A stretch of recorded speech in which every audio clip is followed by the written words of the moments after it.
Ed ora la prima puntata della rubrica dedicata alla professione del pedagogista clinico. Oggi abbiamo incontrato la dottoressa Federica Cicanti per un confronto sulle problematiche che affronta la coppia quando decide di generare un figlio.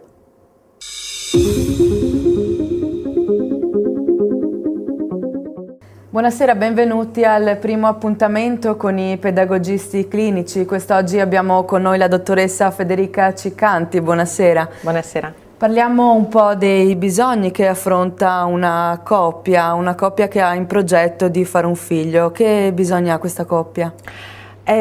Solitamente una coppia che decide di avere un figlio ha bisogno di essere un po' rassicurata, nel senso che si rende perfettamente conto che mettere al mondo una creatura è un gesto sicuramente d'amore ed è anche una grossa responsabilità. Inoltre è un cambiamento nel proprio stile di vita ed è inevitabile che nella coppia ci si ponga delle domande. Una di queste domande è, ad esempio, sarò in grado di rispondere ai bisogni del mio bambino? Sarò in grado di essere un genitore ok? Ovviamente le risposte a queste domande non sono risposte esaustive o complete una volta per tutte, ma la risposta si costruisce nel tempo e si costruisce anche e soprattutto all'interno della coppia. Ecco, in questa fase di decisione, se così la possiamo chiamare, quali difficoltà affrontano le coppie nel progetto? Possiamo dire che indicativamente sono due ordini di difficoltà. Una difficoltà di ordine pratico e una difficoltà di ordine, come dire, più interno, emotivo al singolo coniuge, al singolo partner. Per quello che riguarda le difficoltà pratiche sono quelle proprio relative alla gestione, chiamiamola così, tra virgolette, del bambino, per cui come si farà con il lavoro della moglie, quanti mesi di maternità si potrà prendere, avrà garantito il posto di lavoro e una volta che il bambino avrà intorno ai 9-12 mesi o comunque al momento in cui la mamma ritornerà al lavoro, chi si prenderà cura del bambino? Porteremo al nido sì, nido no, i nonni, la babysitter, insomma difficoltà di ordine pratico alle quali è necessario cominciare a dare una risposta.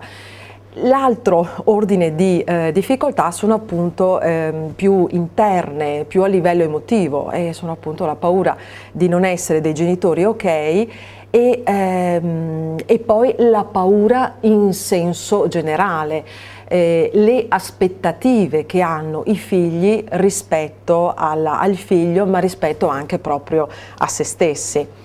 Molto spesso come dire, si usano dei criteri, no? Dei parametri per pensarsi come genitori. Uno di questi criteri, di questi parametri è sarò un padre diverso da come è stato mio padre con me, oppure sarò una mamma uguale, identica come è stata mia mamma perché a me è andato bene così.